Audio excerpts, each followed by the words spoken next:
Mga to kita karon uban sa ato ang mga kaubanan nga mga magbubuhat diri sa Central Mindanao Mission sa Sumpong. Layo-layo kini siya nga gikan diri gayud sa atong mission padulong na sa bukid dito kini Sumpong. Mao kini siya ang bag-o na to nga Adventist Mission. Ang usa ka dato dito namatay. Busa kami karon dito madto aron sa paghimo sa serbisyo necrological service. Busa among ginaampo sa nga kamo sa Butabang. Tara, adto na ta sa Sumpong mga kaubanan sa buhat.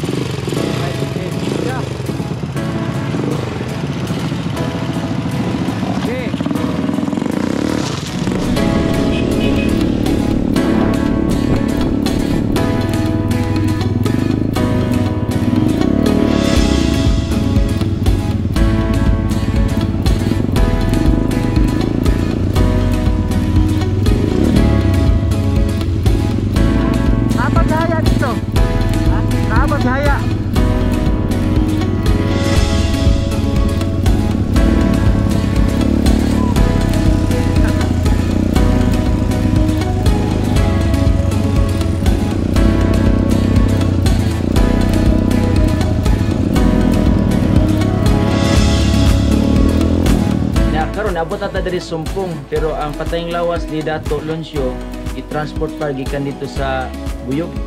Layo-layo gini siya diri nya lisod kay ang dalan. Dili ni siya Sumpong Malay-Balay kun dili Sumpong ni siya Valencia diri sa Banlag dapit. So naa diya sa bukid, ang ato ang simbahan. Makita nato niya diha very attractive ang atong simbahan. So naning kamot yun may makaanhi dinhi kay usa ni kadako kay nato nga leader diri sa mga siya ang inila nga chief nga dato diri. Sa mga dato si Dato Loncio pero bago pa jud kay nahuman ang simbahan nya kini siya naggiduawan na namon ni Pastor Jerry sa una ban karon jud na realize pero human jud sa pagkatapos sa simbahan nipahulay siya sa batanon pa siya pero hopefully dunay makapuli niya.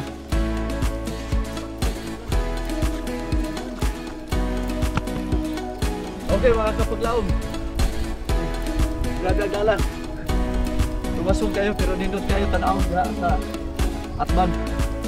Nindot atong isubahan kayo na atbang yun sa nindot kayo nga talanaon.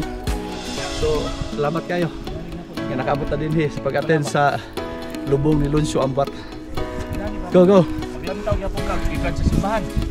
Kinanay pa kag tukurong. Mao na ni ato simbahan diri ni abot na mi diri pero ang patay wala pa. Pero mao ni siya dinhi ang atong simbahan nindot kay ni siya atong simbahan unya ang ato aw tanawa. Kita niya atong simbahan. Pero kulang lang ni siya diri og semento. Ato pa ning panahon pag semento og ang kining pagtira niyo. Finishing dinhi. Unya kini dayon sa pulpito. Ato ang gining gapuhon diri og ingon ani ang modelo sa atong tanan-tanan nga Adventist Mission Churches. Ani nakita ninyo nga ideal kayo atong mga bangko dagko ato pa ning finish pagayo kung ma-season na kayo kay bago pa mo gani. So hopefully ang matagusan ninyo nga dunay mga kuan bitaw kaning gugma sa pagtabang. Ipaabot lang ninyo ang inyong tabang diha sa Central Mindanao Mission for Adventist Mission. Kay perting daghan na atong himuon ron, mga about 30 kabuk ang nakalinya na sa mga nagkalain nga mga lumad na to nga community. Dunay mga dapit nga nahimo nang gyud siyang Adventist community.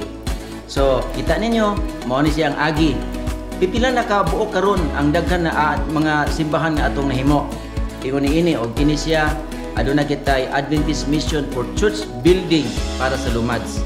Yasay na to karon na anatay mga plaster ni ini nga tuig. So maabot na to nga report akong ihatag kaninyo ang makunsa nga mga simbahan ang priority sa mga lumads. So ang Dios nanta tandog ninyo tabang lang kita kay samtang nagapaabot